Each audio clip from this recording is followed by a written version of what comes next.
In today's video, I'm going to teach you how to hide out of stock products on Shopify. If customers keep finding items they can't buy, it hurts trust and conversions. The quickest way to fix that is to unlist products that are out of stock so they no longer appear on your storefront or sales channels. I'll walk you through a simple reversible process using the Shopify admin. Start by heading to shopify.com in your browser. On the homepage, click Login.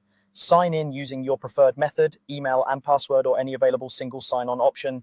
If you use two-factor authentication, complete that step to access your admin. Once you're in the Shopify admin, look to the left-hand sidebar and click Products. This is your central place to manage all items in your catalog. If you have a large catalog, a quick tip is to use the filters at the top of the product list to narrow down to items with zero inventory so you can focus only on products that are currently out of stock. This doesn't change anything yet, it just makes your list easier to manage. Now, in the product list, check the box beside the product you want to hide.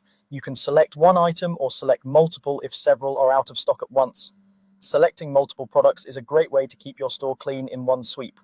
With your items selected, look for the three-dot icon. This is the More Actions menu. Click it to reveal a set of actions you can take on the selected products.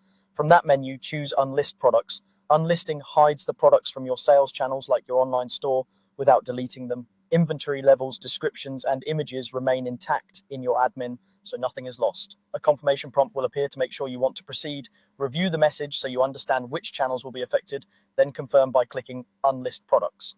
After a moment, Shopify will apply the change, and those out-of-stock products will no longer be visible to shoppers. You should still see them in your products area marked accordingly, ready for you to manage behind the scenes. A couple of useful notes as you work. Unlisting is fully reversible. When the product is back in stock, return to the products page, select it, open the same three-dot menu, and choose the option to list or publish it again to your preferred channels. Also, consider setting a regular workflow to review inventory and unlist items that hit zero, so your storefront consistently reflects what's actually available. That's it. Quick, clean, and customer-friendly. By unlisting your out-of-stock products, you keep your shop looking polished and prevent shoppers from running into dead ends.